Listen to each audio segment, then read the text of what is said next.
just loved my life, and it was very distraught, heartbreaking.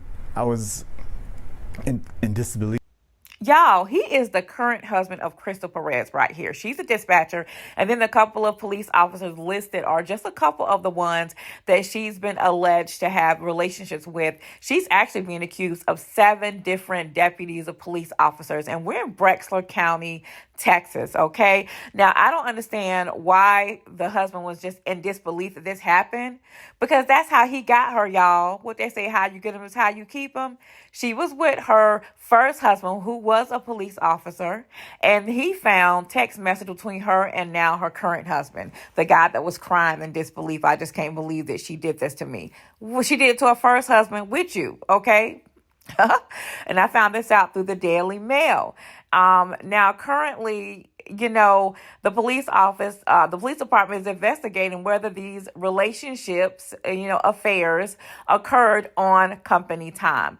Also, some of these men were also married, and you're going to see in the story one of the wives as well upset that she also found out through text messages that Krystle was creeping with her husband. Krystle, you might want to be in a poly relationship. I think that works best for you. And you guys, what are your comments? As taxpayers, do you care what they're doing on your dime that you're actually paying for? Does it matter to you?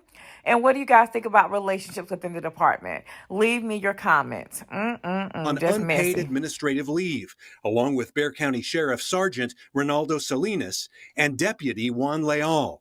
All 3 have received notices of proposed termination. Their conduct, apparently during the course of the investigation, was found to be egregious enough to where we would issue those proposed terminations. Many of the texts are too explicit for us to share. Sergeant Salinas to Dispatcher Perez: I feel so hot and sexy when I'm Perez. I can feel it, all of it, and I love it. Salinas: we need another hotel day.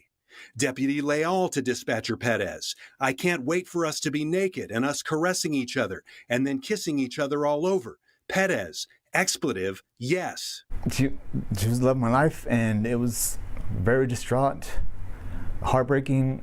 I was in disbelief. The dispatcher's husband, Giancarlo Perez, discovered texts between his wife and 6 sheriff's deputies, plus a City of Converse police officer.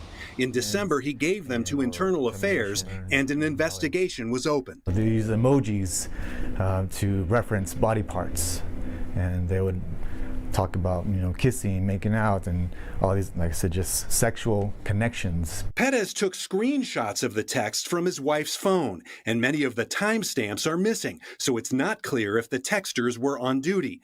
But in one thread on a Friday night at 10:20 p.m., Sergeant Salinas tells Dispatcher Perez, I get off at midnight, came in early. Very hard for me to read. I can imagine. Jessica Jarvis is now divorcing a 4th sheriff's employee who is being disciplined. Investigator Jason Jarvis received a proposed suspension of 30 days. These are people that are supposed to be protecting us, supposed to be serving, and making sure the community is safe. While details of the investigation remain secret, it does not appear anyone broke the law, but those disciplined allegedly violated sheriff's office policies. Certainly the case is being taken seriously, and quite frankly, I believe it's quite possible that some people are going to lose their career as a result of this. It is still possible more deputies could be disciplined. The employees facing suspension and termination can also appeal their punishment. Jay Avila, News 4 San Antonio.